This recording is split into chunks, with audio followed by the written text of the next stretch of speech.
All right, we are live. Okay, so hey, how are you? Hi, I'm fine. You? I'm doing good. I got my second round of coffee. Are you a coffee drinker? Yes, of course. It's Awesome. essential to function. Right? Yeah. Okay, so this talk I think is mostly going to be you watched a handful of my videos and you disagree with a few of my takes. So let's go ahead and have you challenge some of my takes. Okay. Well, I don't know if anyone wants to continue hearing about the reducitarianism or calling for example, bigger cages or Hmm. having the like going not full on total animal liberation, but advocating for small steps. Hmm. Yeah, I think you are more pro small steps, or like every kind of like small win is a victory somehow. Hmm. And I don't think that aligns with the vegan message, Mm. because there's one thing I do understand, that calling for bigger cages or more regulations, it can become then not affordable for maybe farms to run, so they end up closing. So this is like a strategy also to get enough people to sign petitions and ask for so many good conditions for the animals, that it doesn't become affordable anymore to raise animals. But this is a very long process, super long process, and it's Hmm. missing the point of not seeing animals as property. Yeah. So, yeah. Okay, that's fair. Okay, let's try a thing that I had never thought of until what you just said. What if we reverse it? So right now we probably have I don't know if there's official regulations, but there's probably things that are legally frowned upon. Like if a farmer figured out a way to cut off the legs of cows and basically just cut their legs off, heal them up, like cauterize their wounds, but then just have them sitting on a shelf, and the cow is alive and it feels miserable because it's not walking around, and they're just like pumping stuff into it that fattens it up, and then they're going to slaughter them, and then everything's the same except they're cutting their legs off, and they're going to be so much more miserable than they already are. So if instead of looking at the changes that can be made to make their welfare better until we can have a vegan future, just imagine if we had steps in the way that we don't have now.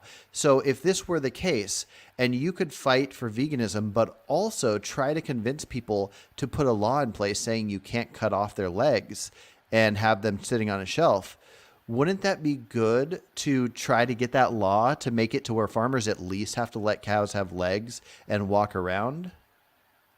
I mean, it would be definitely less bad for the cow Hmm. to still have the legs, but I wouldn't fight for it. I would fight for total liberation, because What? still if we don't cut off the legs of the cow, we are still using the cow somehow. We are still taking profit of it.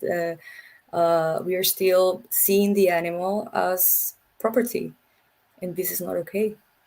Okay. So, yeah. What if it was humans then? What if humans? What if we still had slavery, and Mhm. and people started cutting off the slave legs? I don't see any benefit for that. Maybe these slaves are going to eat, so they want their legs cut off, and they put them on a shelf. You wouldn't fight for having their like making it illegal to cut their legs off in the meantime until we can free slaves? No, I would fight for their liberation as much as I can, and that's what all of these vegan activists and all of vegans are not high profile activists are doing. We are fighting for total animal liberation, because we need to. It's not that we need to make the conditions of the animals better; is that we need to change our mindset and not even consider grabbing these animals and take advantage of them. Okay, well, what if we could put brains into these animals to make them be able to talk, and we ask them, we want to let every cow on every farm get to vote. do you want vegans to vote for changes and advocate for changes to make it illegal to cut our legs off? And let's say 99% of the cows said, yes, please, vegans, vote to not have my legs cut off. Would you stand against these cows and say, no, my moral position to focus on total liberation matters more than you individuals. I'm doing this for the future of cows in the world, the future, but you current living cows, I'm not going to fight for your legs to be not cut off. I think if animals were able to like communicate with us, they will probably form like a syndicate in their own farm and just get out of there or something. But I don't think that the idea of making the conditions better will help the animals somehow. I mean, we're making them lives, let's say, a little comfortable or less bad, if that's even possible to have in a farm. But again, we're taking advantage of them. We shouldn't. No, you're right. It's hard to imagine how it can be possible to make lives more or less bad. Like, I would hate to be a slave, to be in a cow's position. I might even prefer death to it, but if I'm forced to be alive and I have no freedoms and I'm stuck in this area, and instead of eating what I'm naturally supposed to eat, I'm force fed soy meal and cornmeal and whatever, and I'm being pumped full of hormones or whatever. If I experience this life and I had the option to either have my legs cut off or not cut off, I want my fucking legs. And I would want the people that could advocate, not just say these baby steps are good, but we also want more, to advocate for a law to make them not cut my legs off. And also at the same time, advocate for total liberation. I advocate for things involving abortion and circumcision and legalizing drugs and animal stuff. I can advocate for a lot of things at once. But if it's coming down to when I talk to people on the street, I want to talk to as many as I can about veganism and full on total liberation. But also, I can spend some time signing petitions, or when it's time to vote to not cut legs off. I can do all of it. Now, we have to figure out how to divide our time, of course, but we also have to figure out what's going to be the overall best thing for the animals. Like if sacrificing fighting for total liberation for 10 minutes a day to focus on individual issues like ending fur or ending SeaWorld, if you truly are convinced that sacrificing that whatever amount of time to not work on both will be harmful, then I guess you got to go with it. But if you imagine yourself being on a farm and you are the cow and your legs are removed. Now, I don't want to put human ideas onto animals. Maybe cows don't like their legs as much as I do. But I want people to fight for my legs. Yeah, but imagine that, let's have this scenario then, that imagine that you're a cow, you don't have your legs, you're fighting for your legs or whatever. Yeah. And then you have two options. Like someone comes to you and say like, hey, we can fight for you to have your legs. And this will be possible like in or not, let's say like we can fight for your legs, and then what we aim is total like your liberation, right? So we will go, we will give you the legs, then we will give you better food, and we will give you a bigger place to stay, and the total liberation will happen maybe in 50 years.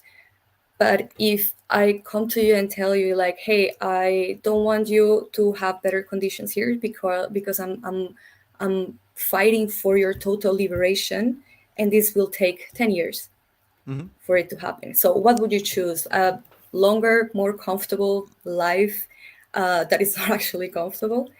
Or like, okay, I suffer a little bit more and then I'm free? Yeah. Okay. So it is complicated. I love the hypothetical. If it was talking about me being the person without the legs that has to be a prisoner for 50 years versus having my legs and being having having my whichever order. I would rather keep my legs and be free in 50 years. But I think the overall message of the hypothetical is um, looking at all the animals involved. So we can save the legs of some cows now, but more cows will suffer and die over time if we do so. Which one would I choose? In that hypothetical, I would probably I would choose whatever causes the least amount of suffering and death. So I would probably choose what you're talking about. But I would argue that it's way more reasonable to think that the baby steps that happen in between are what would lead to the liberation sooner, because that's how everything in history has worked. When you go for the baby steps, if right now no humans that ate meat cared if cows had their legs or not, and you convince them to care about the cow legs and to vote for it, and then now all of a sudden we have a conversation in our culture of people caring about cow legs but still eating meat. They're But thinking they are about not it now. caring about the cow anyway. They do that to feel good about themselves, to have like Mhm. a not such a heavy conscience, because oh my Yeah. god, yes, I gave this animal like a bigger cage, so done. I'm going to Yeah. now I can eat with a clear conscience somehow. It's not. I don't think that's No, how I how it agree with you. works. Everybody has their different steps. Like you might have heard about veganism and turned vegan like really quick. And maybe for me, it was like I was flexitarian for a little while and it took me a while to get it. And then other people, it'll take them even longer. But if somebody is going to vote for a thing and change a regulation because it'll make them feel better about themselves while they eat animals, that's still the step in that direction. It means they aren't completely heartless. They're wanting to do something to make themselves feel better while they're doing something wrong. But as they do that, and then they hear about the next wrong thing. If you try to convince them to not grind baby chicks up into a grinder, if you try to get them to care about cutting out the teeth of pigs, um, each next thing can happen if you start unraveling it. But if you just tell somebody who loves eating meat, dairy, and eggs, I need you to give it all up today. And if you say no, then I'm moving on to the next person. I'm not even going to talk with you. It's less likely to convince them than if you get them to care about amputating cow legs and then moving step by step. Yeah, I understand that there's a, let's say, like a positive way of being welfare, right?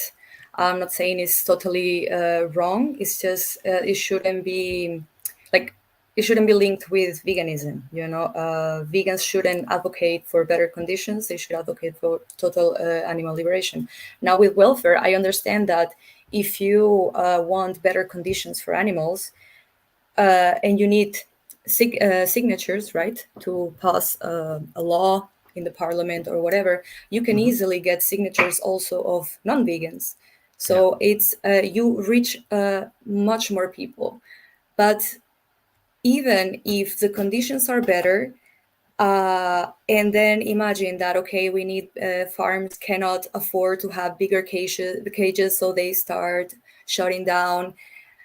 Somehow we will always people will find a way to say, like, okay, so I'm going to maybe raise chickens and eat their eggs and then kill them when they are old or whatever. So Mm-hmm. it's not cruel. um, so I will just take advantage of them. So it's the whole idea is like people should stop seeing animals as a commodity. Mm-hmm. Oh, So I even agree, if but we until they do, we have to do whatever's best. And so I wish I could get all people to just be vegan instantly, but they legally are allowed to. And the only things we can do is change hearts and minds. And I feel like it's better if you go up to a person and say, "Hey, this is what's happening." You tell them all the truth. You show them the videos, and they go like, "Oh yeah, I kind of feel bad or whatever, but I'm still going to eat animals." At that point, the best thing you could possibly do is try to do something that will help the animals in any way. Obviously, you want to start off with or have some overall message of what you care about is total animal liberation. But if you have the opportunity to get people to harm less animals and you don't do it, I guess I just don't see the point in it. um, I have mixed feelings about people doing small changes.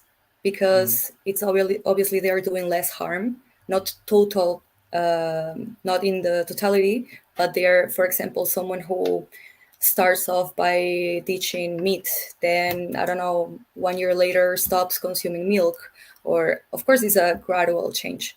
Hmm. Of course, for me it's not ideal because we shouldn't see animals as products.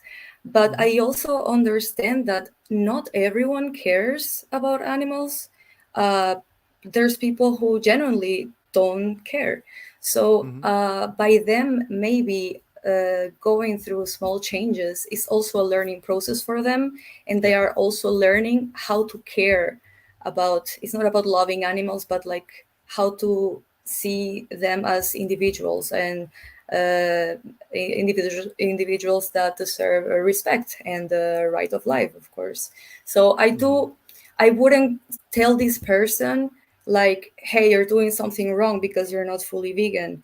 I would probably engage in a conversation that maybe gets the person understand faster that animals are not here for us.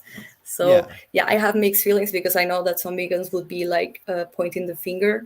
Uh, but I don't know. It also depends on the people that you're talking about. I mean, we can be more gentle with friends, family, or partners, or anything, and maybe it's Hmm. easier to be more or less nice with people on the streets or strangers Yeah. on the internet. But yeah, I have mixed Well, feelings about these baby steps. I think one should only be less nice if it's going to be beneficial. Somebody could just be an asshole, and therefore you want to be less nice to them because you think they're harming animals and they're not going to change. But if you're being less nice isn't causing any benefit to the animals, I guess I just don't see any point in doing it while discussing veganism. It's all about Hmm. if there's change or not. But I'm going to read this comment really quick. Grumpy Vegan Granddad said, all these things have been done to keep animals in confinement. Welfare only makes the oppressor feel better. And I disagree because welfare makes the animal feel better too. I mean, it must if the animal feels better. That's what welfare means. So um, we need to stop thinking about. I think we need to stop caring if a carnist that's doing something we think is morally wrong. If we only focus on do they feel better, I don't want them to feel better. So we're going to keep animals in tiny cages because I want the carnist to feel bad. It's like, who cares what the carnist thinks? We want Yeah. whatever's good for the animal. Yeah, but just one thing. Would you care if, imagine that you were a farm animal and you were spending your whole life in a small cubicle, Hmm. and then someone is going to kill you for your flesh? Would you care if you had double the size of the cubicle if you know that you're going to be dead anyway? Yes. Would you prefer the bigger? Anything that made me feel better would make me feel better. Any I think feeling you would better, I feel would the prefer. same and probably have more room to be miserable. Yeah. So imagine you're on a drive, like you're doing a road trip, and you're gonna drive for like 10 hours straight. If you got to get out of the car and stretch your legs every hour, that's better than stretching your legs every 2 hours. So anything that makes your comfort better is better. Unless there's some kind of argument that making your life more valuable will make you more upset that you're going to lose it at the end. But then we'd have to assume that an animal can detect they're going to lose their life immediately before death. I don't know. It's like I know for me, if I knew I was going to die in 10 hours and I could feel great between now and that 10 hours, or I could feel less great, any more amount of great I would want. Um, I know I'm going to die at some point. Hopefully, I'll be 140. Um, but I want as much great in between now and then as possible, unless it's bad for your health by having too much great, by overdoing your dopamine levels. But you get the idea. But yeah. I will have to disagree. Okay, so if with the car thing, if you were going on a 10-hour drive, and let's make it more like the animals. You are forced. Somebody kidnapped you, and they are, I don't know what they're going to do with you, but they kidnapped you, and you know at very least they're going to drive you from your house to somewhere 10 hours away. And your legs are getting uncomfortable because you're crammed in the back in a small space. And they tell you, I'm only going to stop every 2.5 hours to let you stretch. That if somebody convinced them to stop every half hour or every hour to let you stretch, you wouldn't prefer that? No. What? No, No, you are lying right now. no, because I'm being kidnapped anyway, and probably we will reach the destination and they will kill me or something. So I think no amount of good in the way can justify the No, end it won't somehow. justify it. It would just make you feel better. Okay, so what if somebody's in the back of the car with you and they take a tack or a knife or something and they're just slowly poking you with it and it feels miserable? And somebody says, like, hey, I can ask that person to stop doing that. And whatever's going to happen after this 10-hour drive happens. But the thing I can prevent right now is them poking you with this tack or this knife, drawing your blood and making you sad. Like, you would want that gone, right? Yeah, the thing is that if you when you see, for example, the footage of animals in the slaughterhouses and everything, and you look at, I mean, not, I try not to anthropomorphize animals, although Hmm. I love them. Uh, but you can see their faces and how miserable Hmm. they are, Yeah. and how like empty their eyes look. And I Hmm. don't think no amount of space will bring them any kind of comfort or joy, Mm. because they are, I mean, animals are not stupid. They know what's happened. They hear the Yeah. screams. They know some, I mean, they are not in heaven for sure. Okay. So Well, so I here's the thing. think, yeah. Yeah. Here's the thing. There's no way around it. I'm right. I'm definitely right here. But the problem is, I'm only right because it's built into the answer. I'm not saying an amount of something will make them feel great or whatever. What I'm saying is, if we do something to make them feel better, they will feel better. So it's not even like where I have to be that we have to prove that I'm right. It's just any amount of making them feel better will make them feel better. Now, if the argument is that this species doesn't care about how much room it has, if being crammed like a mink for fur, they're crammed in a tiny cage. It's like the size of a piece of paper on each of the walls. Now, if they went from having that much space to move around to having 10 times that much space, they're still in a cage. They're still going to die. But I'm guessing if we understood, we can detect animal suffering. If we understood that they suffered less by having a bigger cage, that just would be the fact. Now, the question would be, the only argument left is, does it matter to us if they feel better between point A and point B? And like you were talking about a second ago with animals in cages, let's take something like chickens. Chickens are given hormones, I believe, to make them increase in size, to make it to where 6 weeks into life, they get the size they normally would get to in about like 6 months worth of time. And they increase their size so much that their legs aren't strong enough to hold them. So a lot of chickens in factory farms, and you might already know this, but they're forced to increase in size to the point where their legs break and they basically can't walk and they're just sitting there waiting to be killed. Now, if we detected, if we decided as a society that this was so cruel that even though people want to keep eating chickens, they think it's cruel to make a chicken's legs break like that, there could be a regulation that goes into place that we all, even vegans, could fight for, where you can have chicken farms, you can kill them, and people can eat them, but it's illegal to pump them with the hormone that will make them increase in weight and break their legs, because we think that that's so extreme, that the breaking the leg thing. I guarantee you, yourself and myself, and every animal, every human would want to, if they're going to be killed anyways, not have to have their legs broken and collapse on their legs being in this pain. Yeah, for sure. I mean, I think that, I mean, if you're, even if you're going to get killed or not, if you have constantly someone poking you like 24 hours a day, you would appreciate if the poking stopped somehow. Mhm. So yeah, decreasing, yeah, but I wouldn't I wouldn't fight for the poking to stop, because that's, you have other people fighting for that, and sadly some of them, they don't see animals as individuals. They But want to feel better about themselves. so how many other people need to fight for that for you to change your mind? Like if you're right, let's say that there's a million vegan, I mean there's probably more than a million, but let's say there's a million vegan advocates that are advocating for total liberation. And then because of that, the trickle down effect of that total liberation is making 10 million people advocate for the bigger cages and the not breaking the legs. Now, what if that 10 million was only a million? Or what if it was 100 or none? And therefore you have us vegans fighting for total liberation, but not fighting for the individual things like the legs breaking.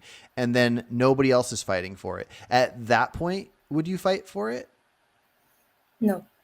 So the fact that other people are fighting for it doesn't matter. It's just the fact that you have an idea, essentially a moral condition where you are stating that this is what I fight for this reason, and I won't fight for the individual things.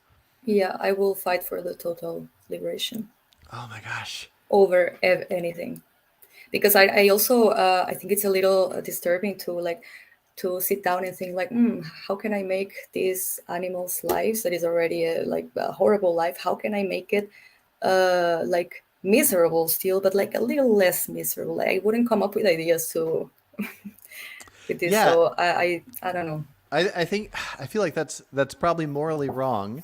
But here, let me read a couple comments really quick because I really want to respond to these. Jack Bloom said, "It's very simple argument. Can I survive without consuming meat? Yes, I can. Can I even be healthy without consuming meat? Yes, I can. Or maybe let's see. So maybe I can give veganism a shot." And I agree with that. And then Grumpy Vegan Granddad said, "How can you not be vegan in the first world in the 21st century?"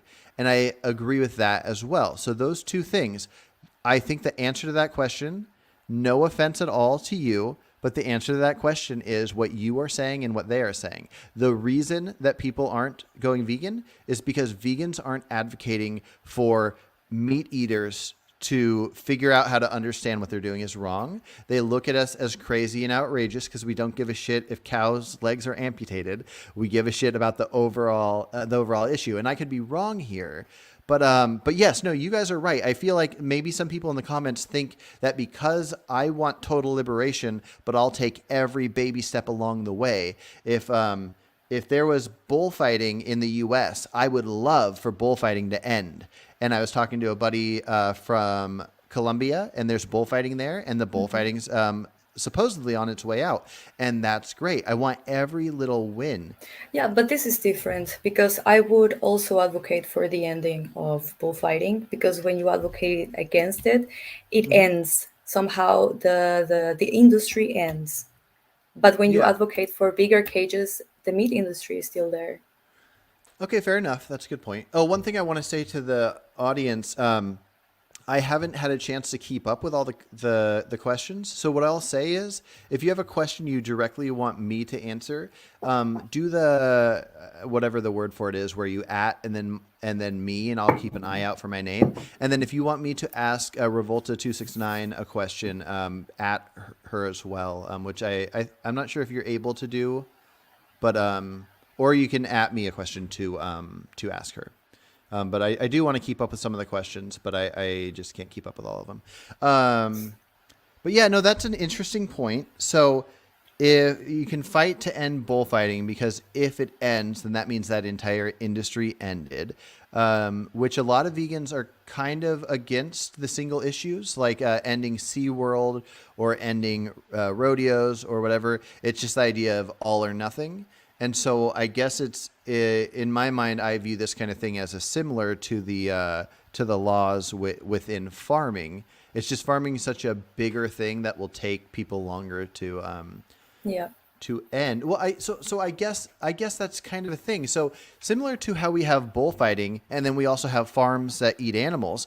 We could look at it as you can have farms that have cows with legs, and then you have farms with cows with no legs. And ending bullfighting is kind of like ending the farms with cows no legs, because you're taking this topic of this thing happening to animals and you're ending it. Because ending bullfighting doesn't make bulls not die. Bulls can be killed to be Hmm. eaten. And so you're just ending a specific area. And I think that's what we need to look at. It's a bigger picture of, is it legal to make animals suffer? Yes. Do we want animals to suffer? No. Should we do everything in our power that would be the most likely case to get animals to not suffer? And I think so. But I could take a topic that nobody's going to care about, which would be like a farmer can only have 5 cows. That's the law. Nobody's going to latch onto that. So me fighting for that would be me wasting my time. But if I was going to fight for something like, in a hypothetical case, it would be the cows without legs. But in a not hypothetical case, it would be something like the hormones in chickens to break their legs, or it would be taking calves away from their mothers, or it would be cutting out the teeth of pigs. That's a big one for me. Cutting out the teeth of pigs, cutting off the tails of pigs. If I could take something like that I know I could win people over on, meat eaters that eat pigs would not want their teeth and tails cut off. So if I could put focus into changing that law, I feel like that's just like changing the bullfighting. Yeah, I understand, but the ending bullfighting, for example, I know that bulls are still going to be killed, and but um, people will stop seeing them as entertainment, Hmm. while not cutting the teeth and the tails for like animals of pigs or anything. People will still see them as food. So Hmm. you're not changing the mindset really. I know that you're reducing suffering. That's without a doubt. Of course, you're reducing suffering, but you're not changing the mindset. I think you potentially are. I mean, we can't know exactly what's happening in the mind of somebody, but if you convince them to feel bad about the idea of cutting teeth out or cutting tails off, and they're still going to eat pigs, but they picture this thing and they think it's sad, then the next day they might go, "Oh man, I can't believe they do this. I wonder what else happens in factories." And then they might learn about it. They might talk to other vegans. They might like get their friends together. And where normally they'd talk about human issues like legalizing marijuana or abortion stuff, they might go like, "We really need to talk to people about this cutting out pig teeth out."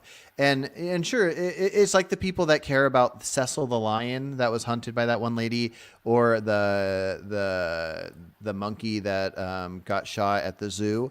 Um, it's silly for these people to care about these issues and still eat animals. It's silly for people to say they love their cats and dogs and eat animals. But we have to reason with them at their own level. They have Yes, been of course. conditioned to think this stuff. So if we get these sparks of ideas in their head, which this comment from Grumpy Vegan Granddad said, there are millions upon millions of people who never talked to a vegan. That's kind of my point. Is if a lot of them don't want to talk to us because they feel like we're crazy and going to be mean to them. But imagine if all we talked to them about was stuff like thinking about chicks going into grinders and cutting off of tails of pigs and stuff that they'll agree with. And we weren't saying like go vegan tomorrow. We were just saying like listen to these ideas and think of this moral thing. I think we would get further. I think we would get the world talking and changing, because the world changes with more conversation. Laws wouldn't exist if we didn't have language and conversations and ways to Yeah. understand each other. Yeah, but don't you think that, like I said before, not everyone cares about animals, and um, they don't have any problem with eating them. But I think it is normal that to see chicks getting grind up alive. I mean, of course, this sparks some kind of empathy on even on meteors that say that I mean, that they eat meat because they just don't care. Um, but do you think that if people that eat meat start seeing animals in really great conditions in farms, what makes you think that they will just not say like, okay, they're having a good life anyway, just Yeah, like shot in the head and that's it? so they No, would that's never make the change. Now it sounds horrible to say like, okay, I wouldn't advocate for the cutting the I wouldn't stop the cutting the tails and the teeth or anything.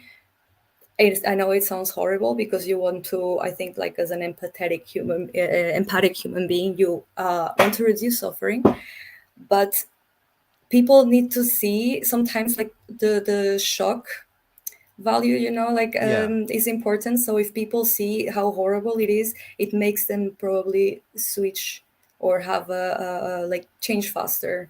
No, that's true, and I think that does affect some people.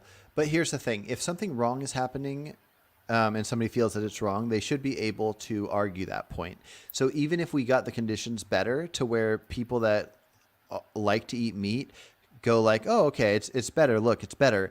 We could still argue that it's bad. If we have a good argument for it, we'd have to say it's bad. Now, in my mind, I think it's way easier to point out that suffering is bad more so than the killing.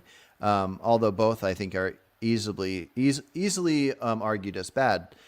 But if these conditions were better and now we can't point out the cutting out the teeth or the cutting off the tail, I think it's kind of like looking at the hypothetical of cutting the cow legs off.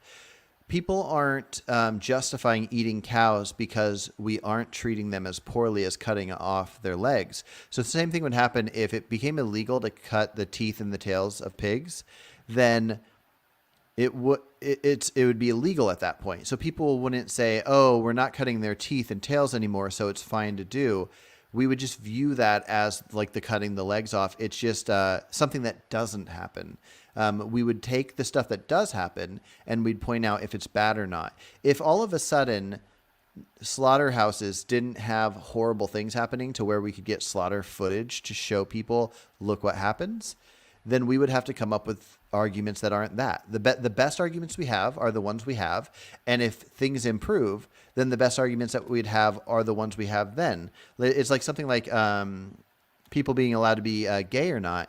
If it was illegal to be gay and it was illegal for gay marriage and all these different things, then once we're at a certain level, then the only thing we need to fight for is whatever's left. Like, and I don't know what the example would be because there seems to be pretty good freedom amongst humans for the most part, but it with each of these things we'd just be fighting for that next thing. If you make it slavery illegal and all slaves are free, but now only white men can vote, then what happened is they said, okay, we need to change the law to where black men can vote and then to where women can vote. And you add all these different things. But freeing slaves didn't make people go, hey, we freed them. That's enough. We don't need to do more. You constantly fight for that extra. So I think if we stopped harming pig teeth and tails, then we would just point out the next problem. I think that would make people not change at all, because I think I think every meat eater that I talk to, and I deal a lot with non-vegans. I mean, of course, my family is non-vegan and friends and Mm-hmm. everything. I'm not cutting ties with people I know Mm-hmm. because of not being vegan. I try to educate. I think that I have a moral responsibility with that. But I think that most of them tell you like, oh, I would, if I could, I would buy my meat from a happy farm. Mm-hmm. So making the conditions better won't make people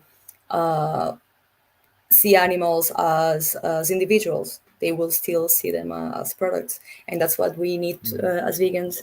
We need to change like the mindset of people. Just stop seeing them as products, as Yeah. individuals that we can just constantly manipulate or anything. Yeah, no, I agree with you. We can only do so much, though. We can only change somebody the amount they're able to change.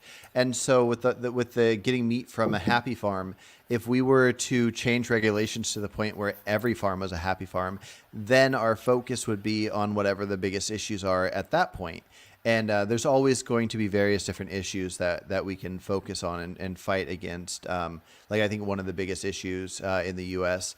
would be something like rodeos and being able to tie to make the bucking Broncos like try to kick off the rodeo rider guy, looking at these things that are only causing harm just for our pleasure of entertainment. And Disneyland, I think they still have horses that ride people around. Like we have cars now, we don't need horses. We can advocate for these changes. I want to read something really quick. Grumpy Vegan Granddad said, "Cutting teeth and tails reduces suffering." And he's referring to the fact that the reason we cut the teeth and tails is because if they're crammed in such tiny cages that they cannibalize each Yeah, other. they, yeah. Yeah, and so my point would be, obviously, if I'd only want the law to change about not cutting the teeth and tails, if the law also included giving them enough space to where they wouldn't cannibalize Yeah, each yeah, I other. understood, of course. So Yeah. okay, okay, let's see. Dylan said, "Reasonable vegan. Putting restraints on animal farmers hurts them financially. That's a good thing. It's more productive to advocate abolition to average people and not to vegans that are lobbying."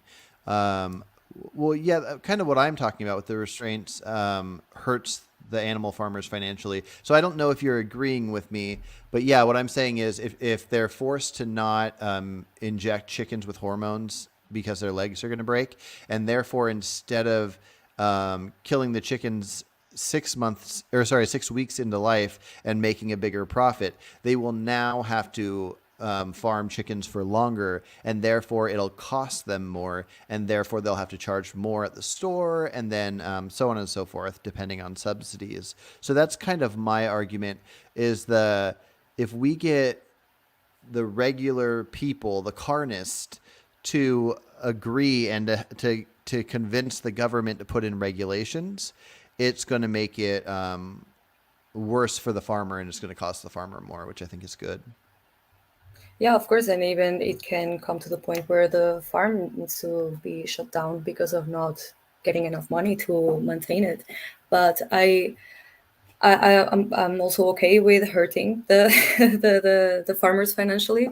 Oh, for sure. But also, for example, if the law changes and like we stop seeing animals as products, these farmers, they already have the money. They didn't went bankrupt by adopting these new regulations. They could change to sanctuaries and they can maybe provide for and take care of animals.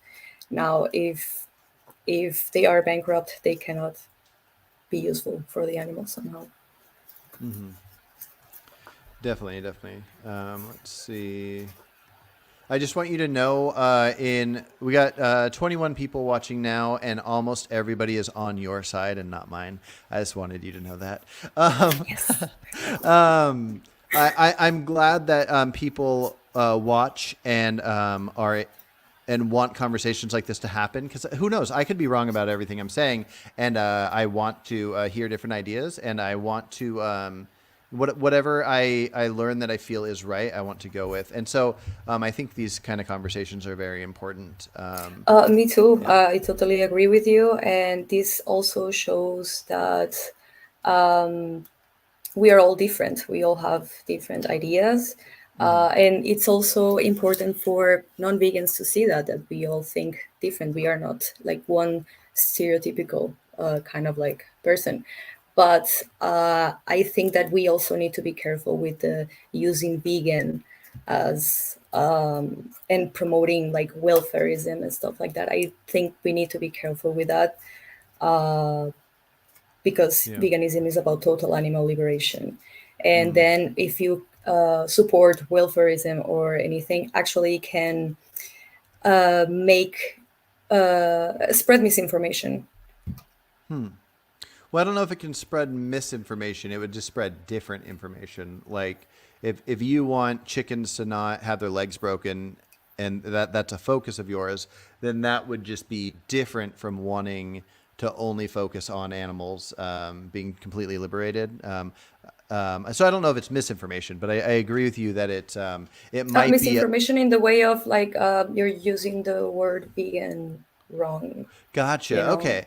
Well, yeah, and I guess that's part of the problem, and maybe I'll figure that out as I continue with these conversations. But I'm currently writing down a definition that I have for veganism, and I personally I guess because I'm so specific with things, and when you break down the actions vegans do to reach total liberation, it kind of falls apart, especially once you get to like crop deaths and a handful of different things. And so, in my mind, veganism is a philosophy. And I think not only is that the most reasonable take of veganism, I think it's going to be the best for the animals and for people in general, because I think it's good. I know a lot of people that eat animals and they also think it's wrong and they wish they didn't, and they wish that the law was against it so it'd be easier for them to stop, and they just don't. And it might seem silly to some of us vegans that they think they're doing a morally wrong thing, but they do it just for taste pleasure. But that's the thing. That's how addiction works, and that's how simple things work. We are designed to want to do the lazy, simple thing and to do the thing that makes us feel good. And I am glad that people can recognize this is a wrong thing. I wish I didn't do it. And someday, hopefully, I won't do it. And that's kind of the push I go for. Yeah, that's how we also why we also need to learn how to communicate the idea of veganism, because we also need to. I mean, I don't know about many people, but I wasn't born a vegan. Of course, I was an animal lover that ate meat. So I Yeah. was the most hypocritical person ever. And for example, for me, I still remember how it feels not to have this connection. Like it's like not understand like what's wrong with eating animals. It's like I always thought like, yeah, we have to somehow. Hmm. Uh, and then actually, I was confronted by a meat eater telling me how hypocrite I was. Like how Mm. you cannot love animals and eat them. Like you protect animals in the morning and eat them at night. Like how does it work? Making fun Hmm. of me, and I just had like this kind of like, whoa, oh my god, you're right, Yeah. And I had a total existential crisis. But immediately, like it helped me the this person being so confrontational, because I immediately changed and I stopped consuming animals.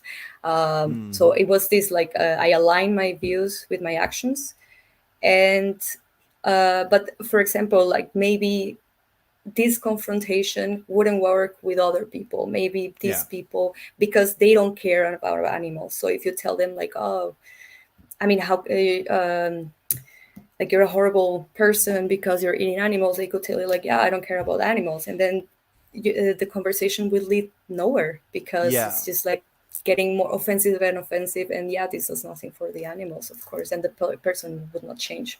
So we need Yeah. to also learn how to talk. I mean, we need to learn how to communicate the idea Hmm. depending on the person also. Yeah, no, I think so too. I think that's the biggest problem with vegan advocacy is not recognizing the person you're talking to and like getting a good idea of who they are. Because yeah, you could do the confrontational thing and it could work perfectly. I think Ed Winters is one of the best people at having conversations with non-vegans. But even him, at some point, he's like pushing an idea on somebody that's been nice the whole time and that sees where he's coming from and is now thinking about veganism. That if they get pushed a little too far, then when they go home, they might think, yeah, all vegans suck. And I feel like it would be almost better to have conversations where when people go home, they think, I'm going to keep eating meat, but those vegans are pretty nice, and then they're gonna have that in their brain, and they're gonna think about it a little further. Phil Boardman said, meat eaters will say, in quotes, I want conditions to be better for the animals I eat. And then it says, because that's the incremental step in front of us right now. You have to move the battle lines forward. And I definitely agree with that.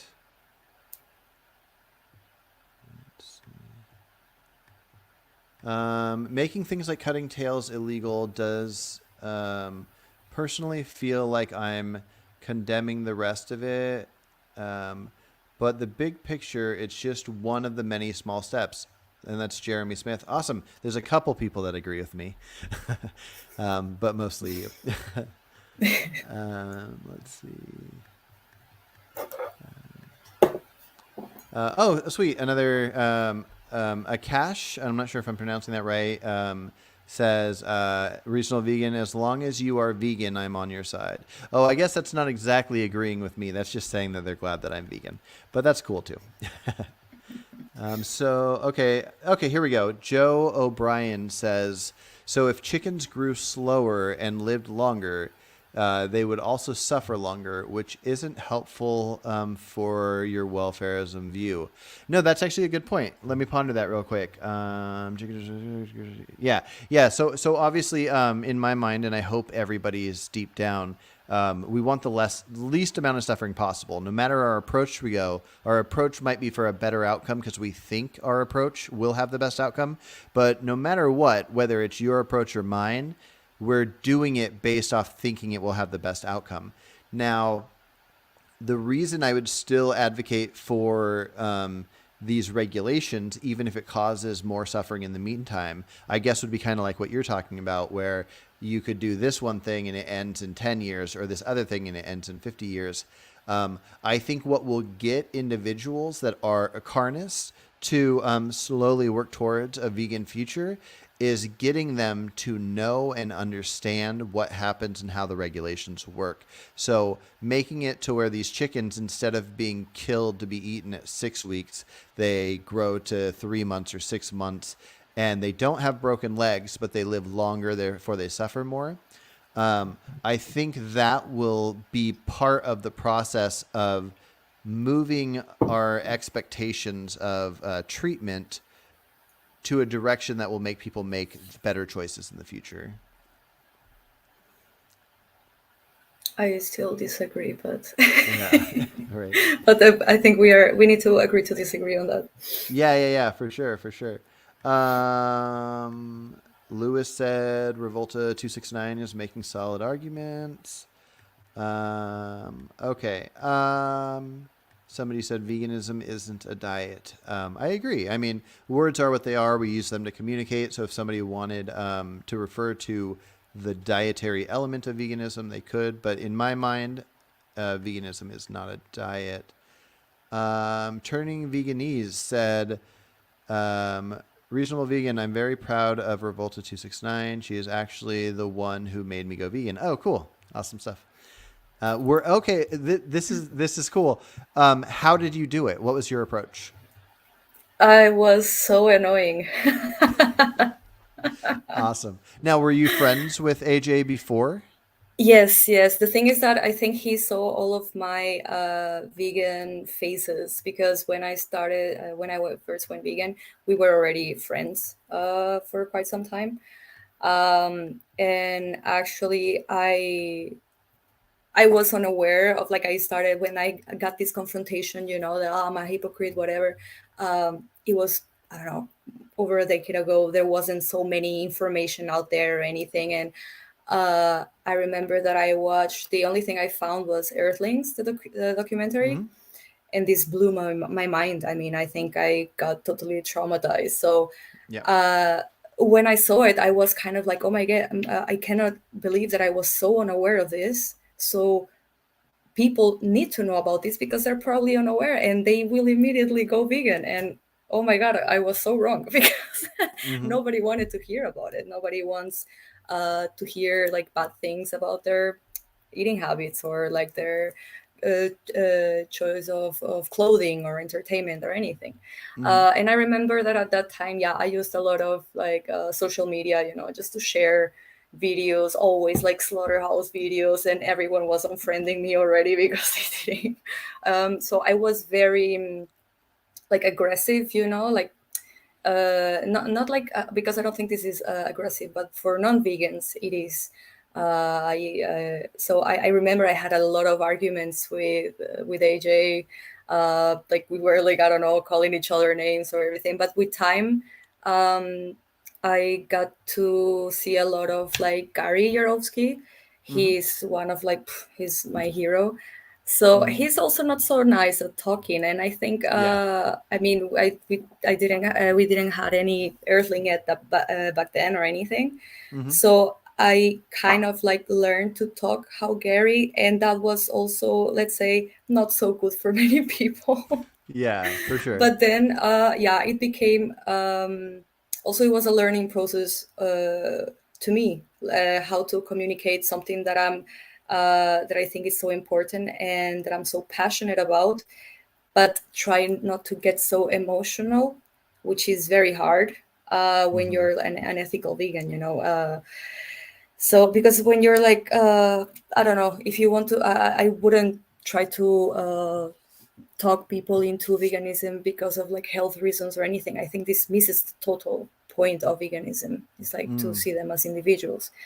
But yeah, so then I think I started like to learn how to communicate better, how not to get offensive, how, but yeah, I mean, of course it's difficult and sometimes it still happens, that I get like, come on, Yeah, for but sure. with him, it was like it was like a process.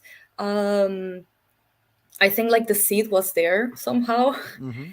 but then of course he made the change for himself, and I'm really Gotcha. glad that he did it. So Okay, so now I have to ask you a question because I recently had a debate with him, and then after that he made a video after he got 100 subs, and he in both talks he made the claim that Alex O'Connor should have birds peck him to near death, and then heal from it, and then have that process repeat over and over.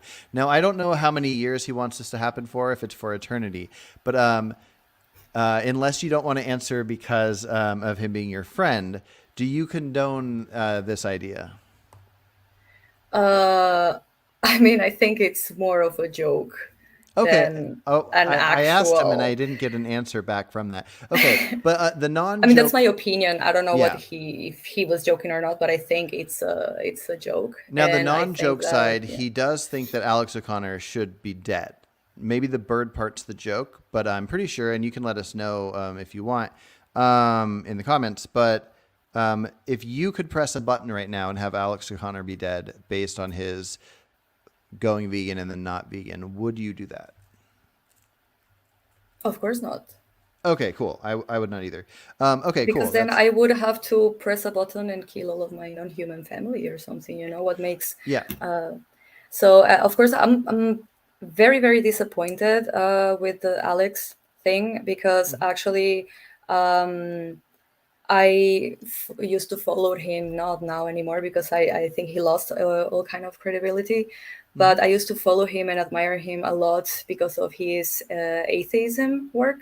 Hmm. And since I was brought up in a like religious household and school and everything, he kind of like helped me through understand many things. Or I also kind of like not saw him as a role model or anything, but kind of like learn a lot of from his YouTube videos. So, and it's crazy because many atheists are not vegan, so they Hmm. kind of like question everything except the consumption of animals. So it was quite frustrating to know atheists that don't that still eat and use animals. Mm. So when he went vegan, for me it was like, yes, finally, like someone like intelligent, and this can make it Hmm. can be so good for the movement. But I think that all the amount of good that he did, he threw it out the trash. I mean, I think he actually hurted the movement a Interesting. lot. Yes, and I I lost any kind of respect for him. I don't. I think everything he talks, I'm just like, yeah, this nah. I cannot take gotcha. him seriously anymore. Gotcha. I personally disagree on how he's affected the movement, but we can save that for a different time. Somebody asked you a question directly. Said Revolta269, how does the process of abolition?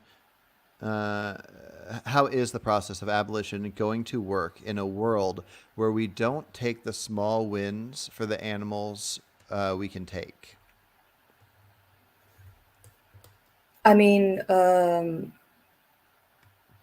it depends because I mean, of course, I wouldn't be happy. Who would be happy about bigger cages? If I mean, Gotcha.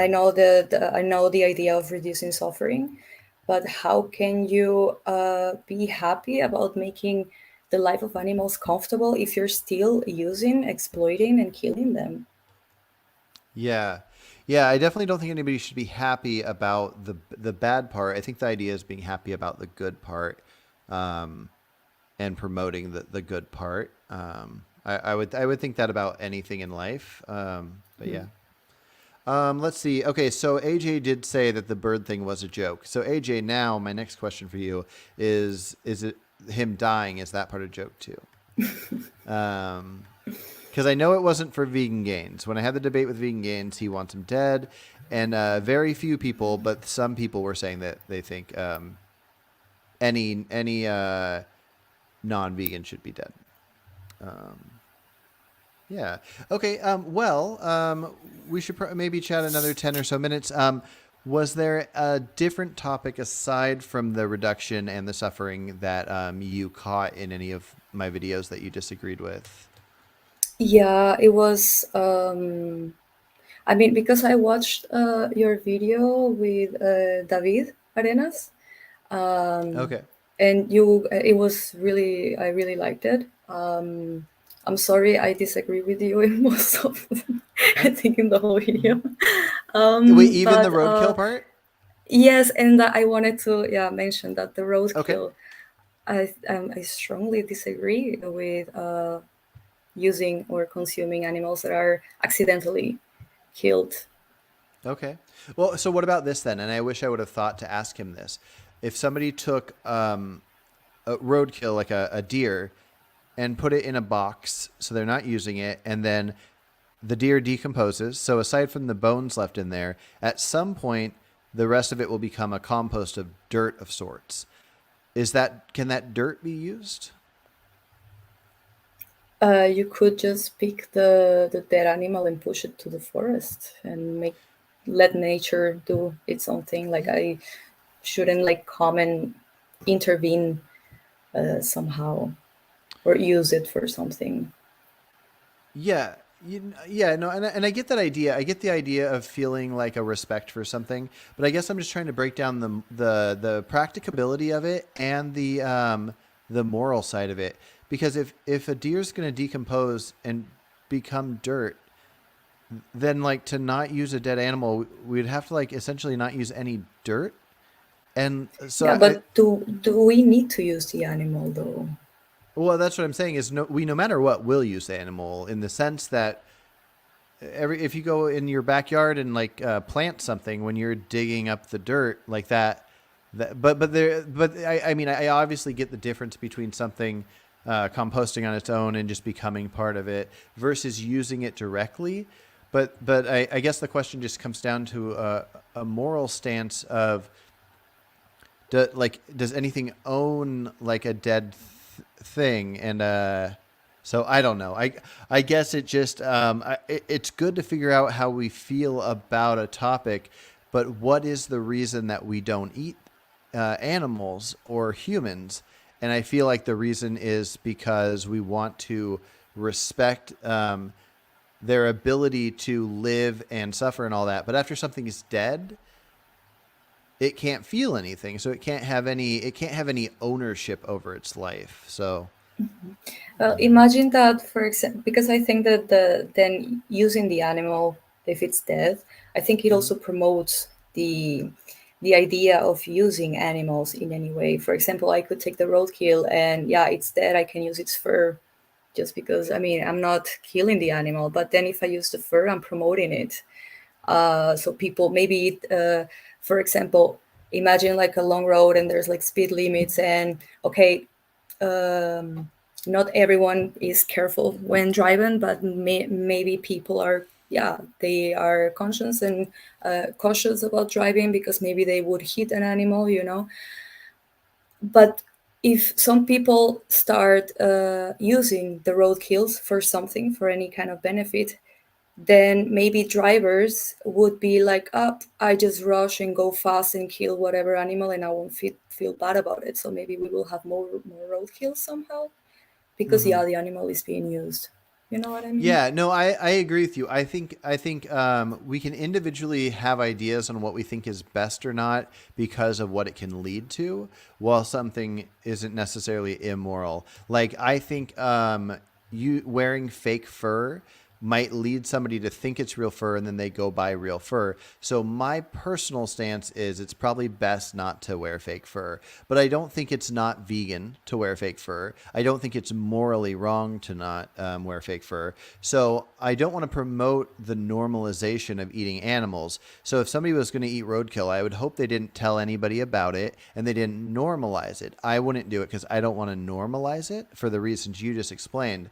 But I think the action of doing it doesn't get in the way of veganism, and the action of doing it isn't immoral. And I just think it's good to at least figure out where each of us feel on that kind of thing. So wearing fake fur is not immoral, but it could normalize a bad habit. Yeah. Yeah, for sure. Yeah, I think that I understand that. Yeah, I mean, someone that finds like a dead animal and eats it, although maybe it's not very uh, good for your health. I don't know what kind of diseases you could get from that, but still somehow you're using the animal you're seeing as, because I'm pretty sure that if you were going around and see a dead person on the street, you wouldn't think about consuming the person. So why would you think about consuming the animal? Yeah, You I know what I just think mean? that if you did think to eat the person, that it would be morally fine. I think it'd be weird. I would question what is on that person's mind, like if they're going to be a serial killer. But I wouldn't think that they're harming the person because my personal values don't come from the idea of anything like kind of faith based. Like I don't like just have some value because I'm like adding something to it. There has to be a direct cause for me. Like I don't want to cause suffering. I don't want to force anybody into anything. I think we should all be free to not be harmed and so on and so forth. And so I guess I just can't. It's why if I hear something about like necrophilia or anything like that where it involves there's no individual being harmed, I guess I just have to go that route. Lewis said if you eat a dead animal in the wild in private, that doesn't promote animal exploitation. And then AJ said reasonable vegan, respect the animals in life and death. Yeah, I get both takes. I and every individual should have their own thing. I guess I just like, would you want to make it illegal if you could to eat roadkill? I mean, I totally understand that if you eat like roadkill, like, and nobody knows about it, actually, I cannot say, yeah, I mean, it's already dead, right? It's all a matter of whether you respect dead people or dead animals or anything. And I don't think it hurts. I don't think it promotes anything as long as it's not being like spread. But I think it's seeing the animal as a product. I don't think I wouldn't do it for sure, and I think it's not, according to my views, not morally correct. Gotcha. No, it makes sense. What about the legal side of it though? Like, so like I might think like lying is immoral and people shouldn't lie, but I don't think they should be legally obligated to. But I think legally we shouldn't be able to harm each other, kill each other. We shouldn't be able to harm and kill animals. But legally, I would think it'd be bad to say that it matters what happens to something that dies. Like, David was saying that like if Native Americans took the feathers of dead birds that died naturally and used them for like their headdresses, like that you shouldn't use a dead animal's body, like using the feathers. Would you say that it Yeah. would be illegal? Would you want it to be illegal for somebody to use feathers in like decoration or something? Yes, of course. Illegal? Oh man, not cool. That's like religious people saying that you legally have to be a certain religion or something. I don't like. No, no, because I think it still can promote the use of animals, or it makes people still not see animals as individuals. Even after they die, people are still exploiting them. It's a little Yeah. crazy. I get the It's like we idea of don't feeling we that. need to really like leave them alone somehow, and Yeah. then they die, and we are still going there like we are like the Yeah. worst nightmare. It's probably best. I think you're probably right. AJ said, if you have no problem with necrophilia, I definitely don't want you at my funeral. Um, so I think that's a great point to end the conversation. Um, but anyways, I think that was a great talk. I'm glad we had it. Do you Yes. have your own YouTube channel? No, actually, I'm more active on Instagram. But Okay. since I do illustrations Oh, cool. with a vegan theme, but I've got so many threads from Instagram for using like my images being violent somehow Hmm. that I don't know if it will get shut down at some point. So I started Gotcha. uploading here like a few shorts, Oh, cool. but yeah, Okay, well, if you that's want it. to email me links to your Instagram and your YouTube, I'll put them in the description so people can find you. But yeah, it was a great talk, and I plan on setting up more talks where I'm like a moderator between like debates. So if you have any interest in debating non-vegans, I'd love to have you back on. I think I loved Awesome. hearing everything you had to say, and I'm looking forward to seeing your illustrations because a friend of mine that I do talks with, Michael, we're starting a side channel that is about just moral philosophy, and we're going to be talking a lot about veganism. So maybe we could use you for making a logo or something for our channel. Why not? So that'd be Sure. cool. Awesome. All right. Well, it's great talking, and you have a good one. Thank you. You All too. right. Yep. Take care.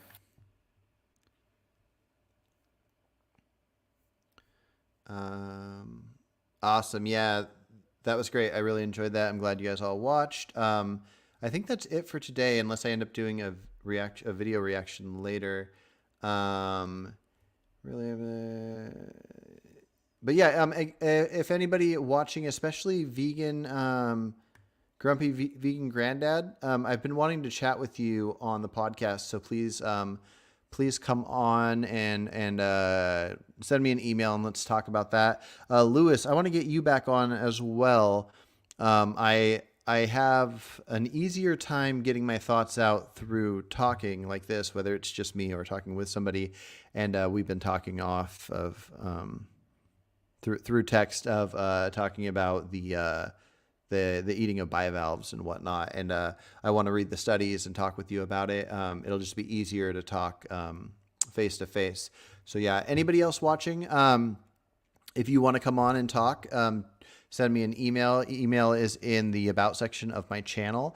But really, I think the best thing we can do as humans to make progress is conversations. So anybody that has a vegan YouTube channel or is not vegan and has a channel that wants to set up a conversation, and I can send you files so you can upload the video onto your own channel. Let's do that. The more that exists, the better. If you find a vegan channel, click subscribe to that, like all their stuff, share videos. This channel has been growing a lot, and I thank everybody that's been watching. Find a video you like, share it on your Facebook, on your Twitter, and keep spreading it more. But do the same with everybody else's. I disagree with Turning Veganese quite a bit, but you should find him and share his videos. Any little bit helps that gets conversations going. Anybody in here that doesn't have a vegan channel that has any interest whatsoever in starting one, but doesn't know how to do it, let me know. It's actually kind of easy, especially the conversation types of videos. Let me know. Send me an email. We'll do a conversation. I'll send you the file, and you can just have that be your first channel. Or sorry, your first video on your channel. Like I would love for like maybe everybody watching right now, there's a little over a dozen. If you don't have a YouTube channel and you have any interest in having one, send me a message and we'll get you a video going right away. And not even just conversations with me. I can teach you in seconds how to use free programs like StreamYard, the one I'm on now. Mine's not the free version; it's the more advanced one. But the free version you can do a lot with, and I can teach you how to do it. It'll take seconds. But yeah, that was a great talk. Let's see. Wendy said I'd be up for corresponding through text instead. Carson, text is easier for me than email. Gotcha. Oh yeah, no, sounds good. Wendy, let's. I'll get you my number, and you can give me your number, and we'll talk that way. When I said text a second ago, I was referring to text as in the format of text, as in commenting on YouTube or email or like Facebook Messenger. I just eventually I can't keep up with everything, so it's easier to do face-to-face conversations. But we can text to set up conversations, and I will be getting to your email soon. I had another thought. I lost it. But yeah, keep doing what you guys do. Keep having thoughts. Keep thinking this stuff over. And I want to hear all the arguments because I don't want my opinion to be right. I want to know what is right. So I want to hear all the ideas. And nobody should ever be stubborn about what they believe. You shouldn't be trying to find things that align with you. You should be knowing your thoughts, and you should be looking for all the counter ideas. That's one of my favorite things about Alex O'Connor is when he first realized that veganism was the right thing, he said, somebody please challenge my ideas and convince me I'm wrong so I can keep eating animals or whatever. And nobody could do it. And that was great. And I still think nobody did it. I still think he's barely even not vegan. But again, that's kind of the thing. If I'm wrong about this welfarist approach, please somebody share it with me, and that'd be great.